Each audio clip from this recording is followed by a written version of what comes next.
नमस्कार, मैं Monika Sahu Eklavya IAS academy में आपका स्वागत करती हूँ।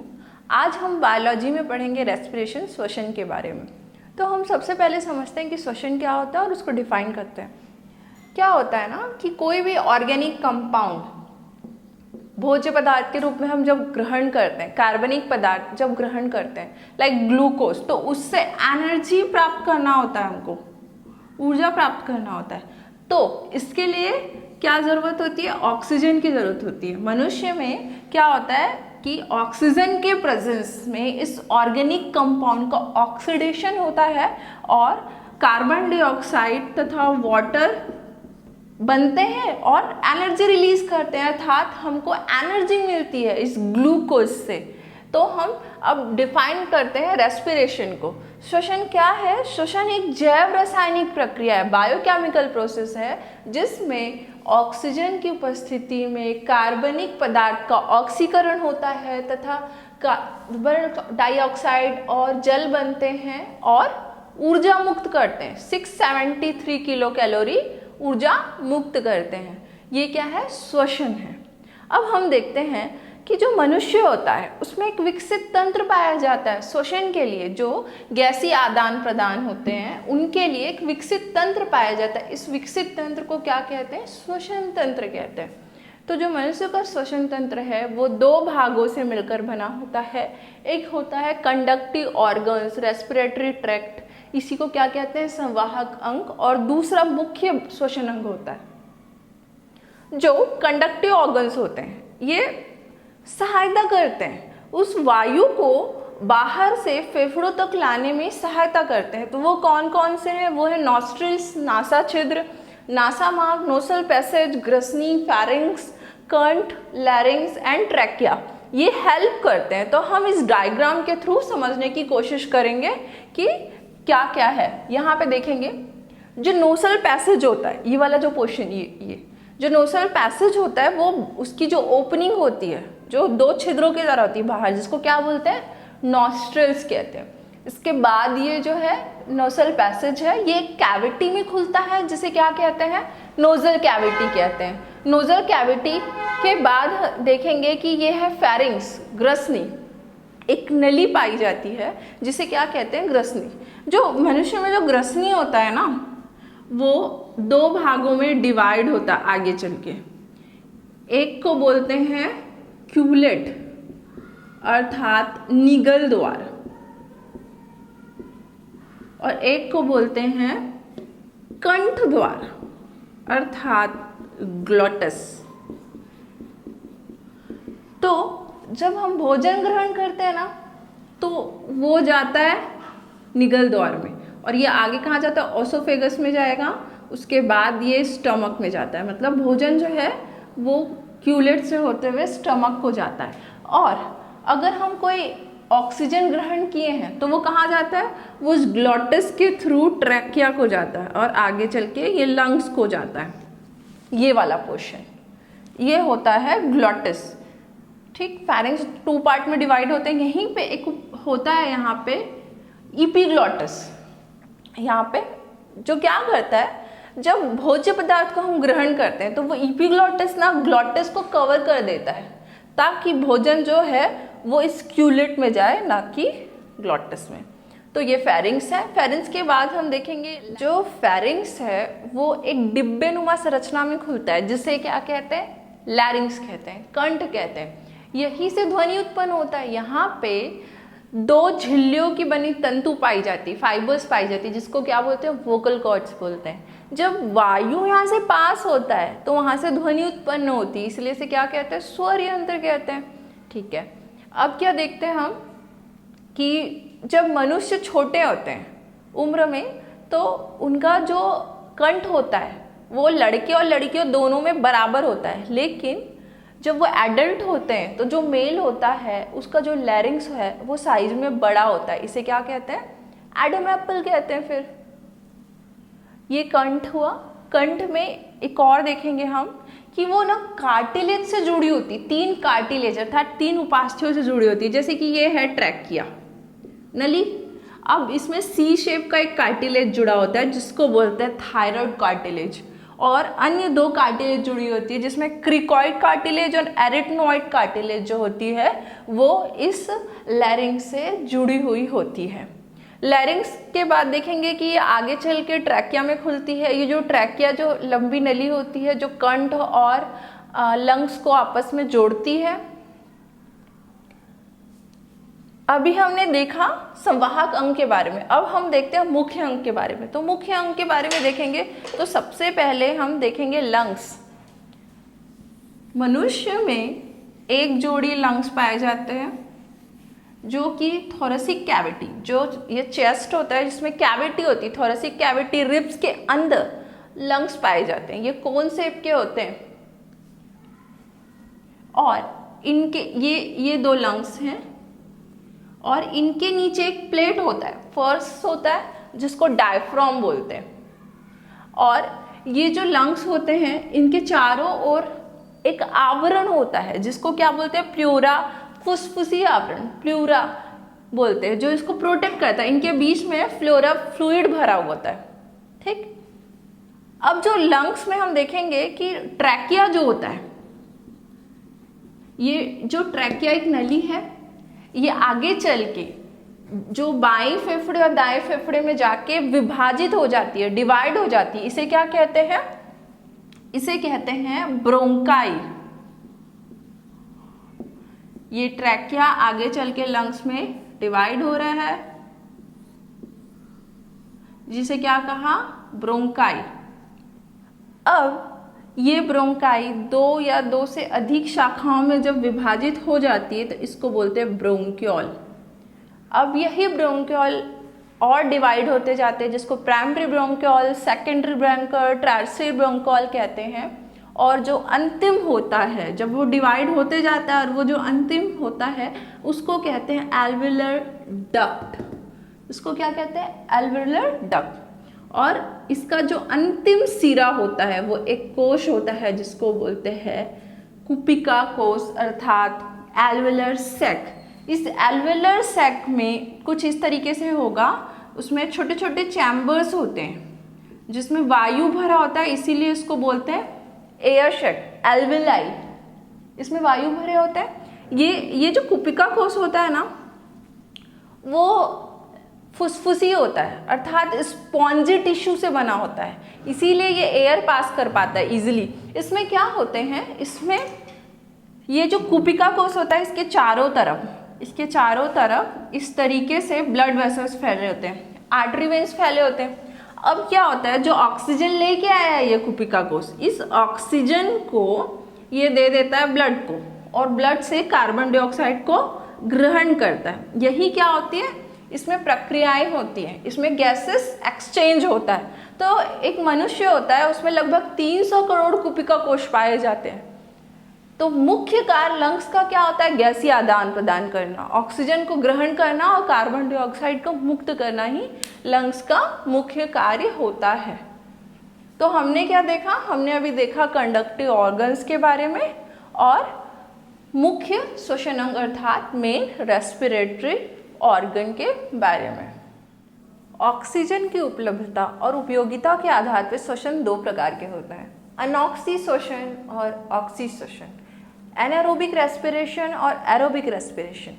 तो जो अनॉक्सी श्वसन होता है, ये श्वसन की वह विधि है जिसमें ऑक्सीजन की अनुपस्थिति में भोज्य पदार्थों का ऑक्सीकरण होता है और एथाइल अल्कोहल या लैक्टिक एसिड का निर्माण होते हैं और कुछ मात्रा में एनर्जी मुक्त होती है। ये होता है अनॉक्सी श्वसन, अर्थात यहाँ पे ऑक्सीजन अनुपस्थित होता है। किनमें देखा गया ये अनॉक्सी श्वसन, कुछ सूक्ष्मजीव होते हैं लाइक ईस्ट हो गया, कुछ अंतर परजीवी होते हैं, और ऐसे पौधे जो बाढ़ग्रस्त जो होते, जो जगह होता है जहाँ पे पानी बहुत ज़्यादा होता है, ऐसे पौधों में अनॉक्सी श्वसन की प्रक्रिया होती है। और जैसे मनुष्य होता है, मनुष्य क्या होता है ना, उनमें वो जब व्यायाम करता है तो उनको एक थकान महसूस होती है। उसका रीज़न ही यही होता है, जो ग्लूकोज होता है ना वो लैक्टिक एसिड में कन्वर्ट हो चुका होता है और लैक्टिक एसिड में जमाव के कारण उस व्यक्ति को थकान महसूस होता है, और जैसे ही उसको ऑक्सीजन मिलता है वो थकान दूर हो जाती है ना। तो यहाँ पे हम लोग देख लेते हैं कि जैसे ग्लूकोज है, ये टूटते हैं ऑक्सीडेशन के बाद किसमें, एथाइल अल्कोहल कार्बन डाइऑक्साइड और 2 ATP एनर्जी में कन्वर्ट हो गया। उसी तरीके से लैक्टिक एसिड जब बनेगा तो भी ये जो ग्लूकोज होता है उनका क्या होता है, ऑक्सीकरण होता है और ये लैक्टिक एसिड और कुछ मात्रा में एनर्जी मुक्त करते हैं। ये एक अपूर्ण अपघटन है, पूर्ण अपघटन नहीं होता इसमें। ये जो अनॉक्सी श्वसन होता है इसका ही उदाहरण है फर्मेंटेशन। किण्वन जो होता है ना, जो सूक्ष्म जीव होते हैं उसमें जब ऑक्सीजन की अनुपस्थिति में भोज्य पदार्थों का अपघटन होता है, यही प्रक्रिया होती है फर्मेंटेशन। मतलब कि किण्वन वह प्रक्रिया है जिसमें भोज्य पदार्थों का ऑक्सीजन की अनुपस्थिति में ऑक्सीकरण होता है। वो ethyl alcohol, lactic acid, malic acid, citric acid इत्यादि का निर्माण करते हैं और कुछ मात्रा में ऊर्जा मुक्त करते हैं। ये फर्मेंटेशन होता है। फर्मेंटेशन के बारे में सबसे पहले लुईस पास्चर ने बताया था, अर्थात उसकी खोज किसने की थी, लुईस पास्चर ने की थी। और ये जो रिएक्शन है जिसमें ग्लूकोज के अपघटन के बाद एथाइल अल्कोहल बनता है, ये रिएक्शन गैलिसॉग ने दिया था सबसे पहले, ठीक है। और क्या देखेंगे हम लोग, जो फर्मेंटेशन होता है, जो फर्मेंटेशन होता है उसका उपयोग कहाँ कहाँ होता है, अर्थात जो बेकरी उद्योग होते हैं उसमें इसका प्रयोग किया जाता है, जो अनॉक्सी श्वसन होता है उसका, और औषधि निर्माण में इसका प्रयोग किया जाता है, बेकरी उद्योग में तो होता ही है, और अन्य जो प्लास्टिक उद्योग वगैरह वहाँ पे भी इसका प्रयोग किया जाता है। शराब उद्योग में होता है, फर्मेंटेशन का यूज़ किया जाता है। तो ये क्या था, अनॉक्सी श्वसन था। अब हम देखेंगे ऑक्सी श्वसन। जो स्टार्टिंग से जो श्वसन हम देखते आए हैं वही क्या है, ऑक्सी श्वसन है, जिसमें इस विधि में भोज्य पदार्थों का ऑक्सीकरण ऑक्सीजन की उपस्थिति में होता है और कार्बन डाइऑक्साइड तथा जल प्राप्त होते हैं और अत्यधिक मात्रा में ऊर्जा मुक्त होती है। इसमें पूर्ण अपघटन होता है, ठीक। ये ऑक्सी श्वसन हो गया। अगर हम यहीं पे इनके बीच का अंतर देखना चाहें तो ये अंतर दिखाई देगा हमको कि जो अनॉक्सी श्वसन होता है ये भोज्य पदार्थों को तोड़ के किस में कन्वर्ट कर देते हैं, या तो एथाइल अल्कोहल और लैक्टिक एसिड में कन्वर्ट कर देते हैं, और ये किस में कन्वर्ट करते हैं, कार्बन डाइऑक्साइड और वाटर में कन्वर्ट करते हैं। इनमें अपूर्ण अपघटन होता है, अपूर्ण अपघटन होता है।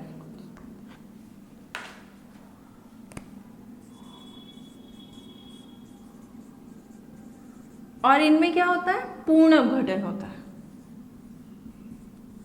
इसमें कम मात्रा में ऊर्जा मुक्त होती है, जैसे कि देखिए 2 ATP कम मात्रा में ऊर्जा मुक्त हो रही है, और इसमें 38 ATP मतलब कि अत्यधिक मात्रा में ऊर्जा मुक्त होती है ऑक्सी श्वसन में।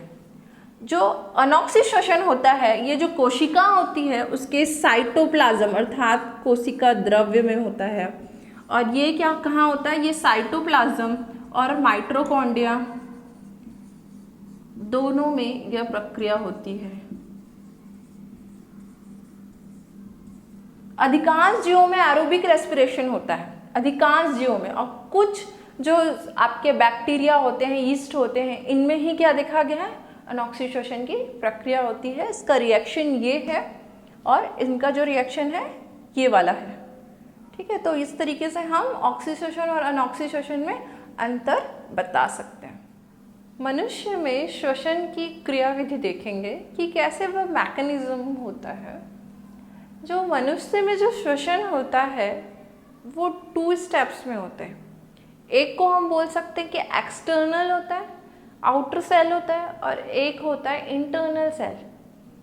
तो जो पहला जो चरण होता है वो बाह्य श्वसन का होता है, जिसमें ऑक्सीजन को ग्रहण किया जाता है, उसको लंग्स तक पहुंचाया जाता है, वहाँ पे उसका एक्सचेंज होता है, कार्बन डाइऑक्साइड लेता है और कार्बन डाइऑक्साइड को फिर ब्रीदिंग के थ्रू शरीर से बाहर करता है। ये होता है बाह्य श्वसन। और सेकेंड जो स्टेप होता है वो होता है इंटरनल रेस्पिरेशन अर्थात आंतरिक श्वसन, जो कि उत्तक में होता है, टिश्यू अर्थात कोशिकाओं में होता है, जहाँ पे जो भोज्य पदार्थ है उनका ऑक्सीकरण होता है, और वहीं पे ऑक्सीजन के प्रेजेंस में वो जो ग्लूकोज है वो टूट जाते हैं कार्बन डाइऑक्साइड में और एनर्जी रिलीज करते हैं। तो इसके अंतर्गत हम देखेंगे ग्लाइकोलिसिस, क्रेब्स साइकिल, ठीक। तो हम सबसे पहले देखते हैं बाह्य श्वसन के बारे में। बाह्य श्वसन 3 स्टेप्स में कंप्लीट होता है।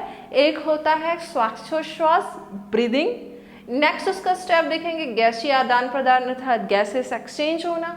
देन नेक्स्ट है गैसीय परिवहन अर्थात कैसे वो ट्रांसपोर्ट करता है, कैसे ब्लड उस ऑक्सीजन को, उस कार्बन डाइऑक्साइड को एक जगह से दूसरी जगह लेके जाता है, ये हम पढ़ेंगे गैसीय परिवहन के अंतर्गत। तो सबसे पहले हम देखते हैं श्वासोच्छ्वास, ब्रीदिंग। जैसे कि नाम से पता चलता है ब्रीद करना अर्थात वायुमंडल से ऑक्सीजन को शरीर के अंदर लेना, फेफड़ों द्वारा उसका ग्रहण करना और कार्बन डाइऑक्साइड को शरीर से बाहर करना ही क्या कहलाता है? श्वासोच्छ्वास, श्वासोच्छ्वास ब्रीदिंग की प्रक्रिया कहलाती है। ठीक, श्वासोच्छ्वास, ठीक, ऑक्सीजन का लेना और कार्बन डाइऑक्साइड का रिलीज करना, ये एक मैकेनिकल प्रोसेस है। जो क्या होता है, ये किसके द्वारा रेगुलेट होता है? ब्रेन में जो मेडुला ऑब्लेंटा होता है उनके थ्रू ये रेगुलेट होता है। अब हमने देखा कि जो श्वासोच्छ्वास की प्रक्रिया होती है जिसमें ऑक्सीजन ग्रहण किया जाता है और कार्बन डाइऑक्साइड रिलीज किया जाता है, तो एक जो प्रक्रिया होती है जिसमें ऑक्सीजन को ग्रहण किया जाता है, फेफड़ों के द्वारा ऑक्सीजन ग्रहण करना कहलाता है निःश्वसन, इनहेल करना, इनहेलेशन जैसे कि सुनते हैं। और निःश्वसन अर्थात एक्सहेलेशन में कार्बन डाइऑक्साइड को शरीर से बाहर करने की प्रक्रिया क्या कहलाती है? निःश्वसन। इसको पहले एक्सप्लेन करने से पहले मैं आपको थोड़ा सा रिब्स के बारे में समझाना चाहूँगी। पसलियाँ, हम सभी ने स्केलेटन देखा है, कंकाल देखा है, या नहीं देखे तो उनके पिक्चर्स जरूर देखें। तो देखे होंगे हमने, रिब्स होती हैं, पसलियाँ होती हैं, ऐसे 12 जोड़ी पसलियाँ जो चेस्ट के पास हम देखते हैं, रिब्स होता है। ठीक, उसके अंदर होता है लंग्स। ठीक, तो जो पसलियाँ, जो रिब्स होती हैं, ये दिख रहा है कुछ रिब्स है, इनके बीच में जो दिख रहा है वो स्टर्नम है। अब ये जो रिब्स होगा, ये जो 2 रिब्स होते हैं, जैसे ये दूसरा रिब्स, इन दोनों के बीच में मसल्स होती हैं, पेशियां होती हैं। इन दोनों के बीच में कुछ इस तरीके से मसल्स होते हैं, पेशियां होती हैं। तो पेशियां जो होती हैं, मसल्स जो होती है, वो 2 प्रकार की होती है। एक तो एक्सटर्नल इंटरकोस्टल मसल और एक होता है इंटरनल इंटरकोस्टल मसल, जिसको हिंदी में बोलते हैं अंतरपाशुक पेशियां। ठीक, क्या होते हैं? जैसे 2 रिब्स है, अब 2 रिब्स के बीच, ये 2 रिब्स हैं, तो जो मसल्स कैसे होते हैं? एक वो होते हैं जो एक्सटर्नल इंटरकोस्टल मसल होते हैं, वो एक रिब्स के ऊपर से निकलकर दूसरे रिब्स के नीचे की ओर जुड़ा होता है, कुछ इस तरीके से होता है एक्सटर्नल। और वही इंटरनल कैसे होता है? इंटरनल जो होता है वो नीचे से निकलता है और ऊपर एक दूसरे रिब्स के ऊपर जाके जुड़ा होता है।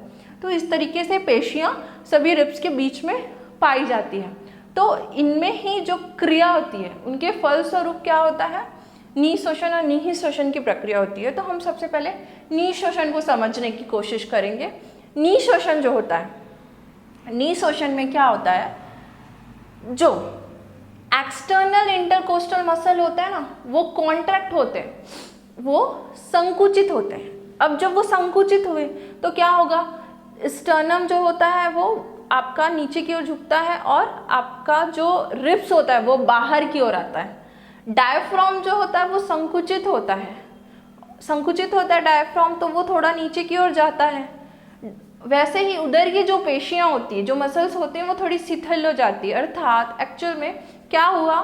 रिब्स बाहर आया तो आयतन बढ़ गया, उस एरिया का, उस कैविटी का एरिया बढ़ गया, आयतन बढ़ गया, वॉल्यूम बढ़ गया, तो लंग्स का भी आयतन बढ़ जाएगा। अब जब वहाँ का आयतन बढ़ गया, वॉल्यूम बढ़ गया, तो क्या होगा? उसका जो वायु दाब है, उस फेफड़े का जो वायु दाब है, वो बाहरी वायुमंडली दाब से क्या हो गया?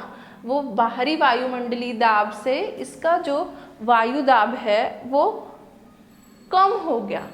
तब बाहर से जो वायु है वो अंदर की ओर प्रवेश करेगी, क्योंकि आयतन बढ़ गया है। तो ये जो प्रक्रिया होती है, ये निःश्वसन की प्रक्रिया कहलाती है।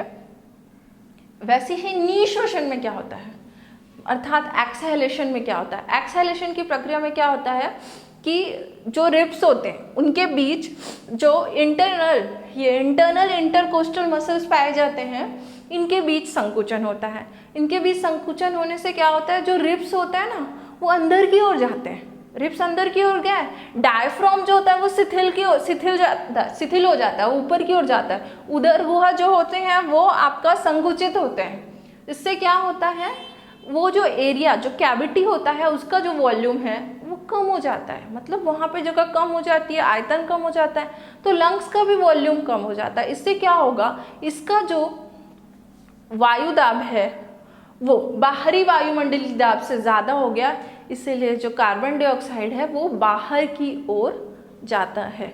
ये होता है निःश्वसन की प्रक्रिया। ये दोनों को मिला के क्या कहते हैं, निःश्वसन और निःश्वसन दोनों को मिला के बोलते हैं श्वासोच्छ्वास अर्थात ब्रीदिंग की प्रक्रिया। क्वेश्चन आ चुका है इनसे, उच्छ्वास से आया था आई थिंक क्वेश्चन कि इसमें कौन सी जो मसल्स होते हैं वो क्रिया करते हैं। तो अभी हमने देखा निःश्वसन, इनहेलेशन और एक्सहेलेशन में क्या क्या होता है और कौन से मसल्स जो होते हैं उनके कॉन्ट्रैक्शन से कौन सी क्रियाएं होती हैं। नेक्स्ट हम देखते हैं श्वासोच्छ्वास के बाद गैसीय आदान प्रदान। गैसीय आदान प्रदान अर्थात गैसेस एक्सचेंज। जो गैसेस एक्सचेंज होता है इसमें हम क्या देखेंगे, जो लंग्स था, लंग्स में हमने देखा था कि एल्वियोलर डक्ट होता है, कुपिका कोश होते हैं, तो ये जो है वो कुपिका कोश है। कुछ इस तरीके से हमने देखा, तो बहुत सारे ऐसे बंच में कुपिका कोश होते हैं, तो उसमें से जैसे एक कुपिका कोश है, इसके चारों ओर क्या फैला होता है, इसके चारों ओर फैला होता है ब्लड वेसल्स। ये है पल्मोनरी आर्टरी और ये पल्मोनरी वेन्स। इनके चारों ओर ऐसे ब्लड वेसल्स ऐसे फैले होते हैं। अब क्या होता है ना कि ये जो कुपिका कोश है इसमें ऑक्सीजन जो होता है उसकी मात्रा अधिक होती है। यहाँ पे ऑक्सीजन का जो प्रेशर होता है, वहाँ पे जो दाब होता है वो अधिक होता है इस ब्लड वेसल से। तो इसका जो ऑक्सीजन है वो किस में प्रवेश करता है, इस ब्लड वेसल में प्रवेश करता है, कुपिका कोश से इस ब्लड वेसल में प्रवेश करता है विसरण के द्वारा। उसी तरीके से इस ब्लड वेसल्स में जो कार्बन डाइऑक्साइड है, जो ग्लूकोज के ऑक्सीकरण से जो बना हुआ है कार्बन डाइऑक्साइड, उसका जो दाब होता है वो इस ब्लड वेसल्स में इस कुपिका कोश से ज़्यादा होता है। तो विसरण के द्वारा ये जो कार्बन डाइऑक्साइड है वो इस पल्मोनरी वेन से कहाँ जाता है, कुपिका कोश में प्रवेश करता है। तो यहाँ पे गैसीय आदान प्रदान हुआ, और गैसीय आदान प्रदान में मुख्य भूमिका कौन निभाता है, ब्लड, और इनके दाब पे डिपेंड करता है कि वो किधर से किधर एंटर कर रहा है। तो ये होता है गैसेस एक्सचेंज। ठीक, अब गैस तो एक्सचेंज हो गया, अब उसको ट्रैवल करा के कौन लेके जाएगा, ब्लड, परिवहन कराएगा उसका। तो हम नेक्स्ट देखते हैं परिवहन। अब परिवहन में ऑक्सीजन का परिवहन और कार्बन डाइऑक्साइड का परिवहन। तो हम सबसे पहले देखते हैं ऑक्सीजन का परिवहन। क्या होता है कि उसका जितना ऑक्सीजन है, मतलब 100% ऑक्सीजन में उसका 3% जो है वो कौन लेके जाता है, प्लाज्मा। तो वो भौतिक विलयन सॉल्यूशन के रूप में वो प्लाज्मा के थ्रू ट्रेवल करता है ऑक्सीजन। फिर बाकी का जो भाग है, अधिकांश जो भाग है, वो ब्लड में जो आरबीसी में प्रेजेंट क्या होता है, हीमोग्लोबिन। तो उस हीमोग्लोबिन के साथ वो क्रिया करके क्या बना लेता है, ऑक्सी हीमोग्लोबिन बना लेता है। अब ये ऑक्सी हीमोग्लोबिन, जैसे कि मान लो ये ब्लड है ना, अब इस ब्लड में क्या होगा कि इसमें हीमोग्लोबिन है। अब हीमोग्लोबिन के साथ ऑक्सीजन क्रिया कर लिया और ये ऑक्सी हीमोग्लोबिन बना लिया। अब ये यहाँ से ट्रेवल करके जा रहे हैं, फिर जो टिश्यू होगा, जो उत्तक होगा, वहाँ तक जाएंगे। और फिर यहाँ जाने के बाद ये जैसे ये ब्लड वेसल्स है और ये उत्तक है, तो ये ब्लड जो होता है यहाँ से ऑक्सीजन चला जाता है टिश्यू को, और हीमोग्लोबिन अपनी पूर्वावस्था में ब्लड में चला जाता है। तो इस तरीके से ऑक्सीजन पहुँच जाता है उत्तक तक। देन नेक्स्ट देखते हैं हम कार्बन डाइऑक्साइड के बारे में। कार्बन डाइऑक्साइड का परिवहन जब होता है तो कैसे होता है, जो ब्लड होता है वो मिलके बने होते हैं आपके ग्रेन्यूल्स और प्लाज्मा से, आरबीसी, डब्ल्यूबीसी और प्लाज्मा।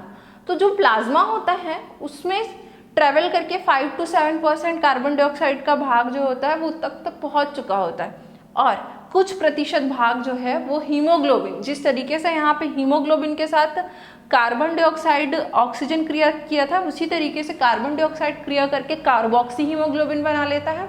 और ये जो कार्बोक्सी हीमोग्लोबिन है, ये क्या हुआ, ये इस तरीके से आया, यहाँ पे कार्बोक्सी हीमोग्लोबिन जो है वो HbCO2 के फॉर्म पे आया यहाँ तक, और यहाँ पे CO2 को रिलीज कर दिया और हीमोग्लोबिन जो है ब्लड में अपनी पूर्वावस्था में आ गया, और CO2 कहाँ चला गया, कुपिका कोश में चल गया। कुपिका कोश के थ्रू ये फिर आपका ट्रैकिया नासा मार्ग से होते हुए, नासा छिद्र से होते हुए वायुमंडल में चला जाता है।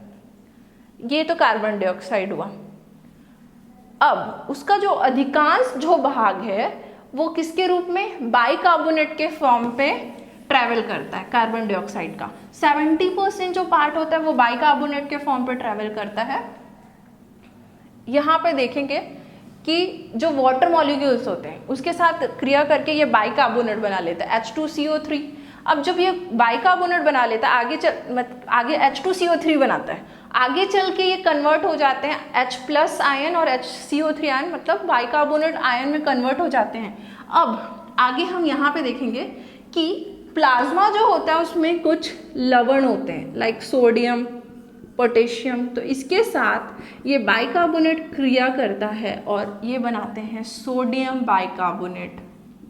उसी तरीके से ये पोटेशियम के साथ क्रिया करता है और ये बाइकार्बोनेट क्या बना लेते हैं, पोटेशियम बाइकार्बोनेट बना लेते हैं, और इसी रूप में ये ट्रैवल करते हुए जाते हैं और वहाँ पे कुपिका कोश के पास जाने के बाद इनका अपघटन होता है, ये टूट जाते हैं, HCO2 में टूट जाएंगे, पोटेशियम और सोडियम अलग हो जाएगा। इस तरीके से जो कार्बन डाइऑक्साइड है वो कहाँ तक पहुँच गया, कुपिका कोश तक पहुँच गया। तो हमने क्या देखा, कैसे ऑक्सीजन और कैसे कार्बन डाइऑक्साइड जो है वो ट्रेवल करते हुए कहाँ तक जाता है, आपके कुपिका कोश और उत्तक तक जाता है, और कैसे गैसीय परिवहन होता है। अगर हम इसको एक शॉर्ट डायग्राम से समझने की कोशिश करेंगे तो होता क्या है कि मान लो ये लंग्स है,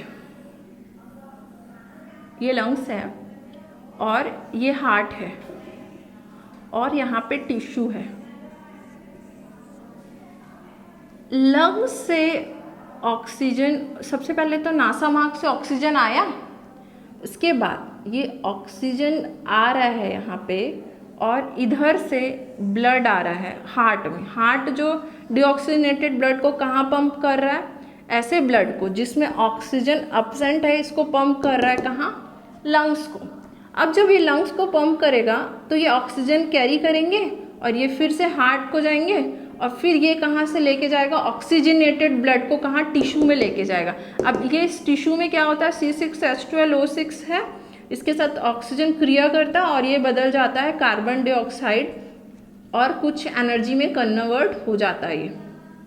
तो जो ग्लूकोज से जो ऑक्सीजन रिलीज हुआ है वो फिर से कहाँ चला जाएगा, फिर से हार्ट में चला जाएगा। हार्ट ऑक्सीजनेटेड जो ब्लड होता है उसको पंप किया, फिर से वो लंग्स को गया, लंग्स में जाने के बाद क्या होता है, सॉरी, जो डीऑक्सीजनेटेड ब्लड था जिसमें कार्बन डाइऑक्साइड है ब्लड बट ऑक्सीजन नहीं है, उसको पंप किया ये, और ये कहाँ गया, लंग्स को गया। लंग्स में कार्बन डाइऑक्साइड को कुपिका कोश में चला ले लिया और ऑक्सीजन को ग्रहण कर लिया।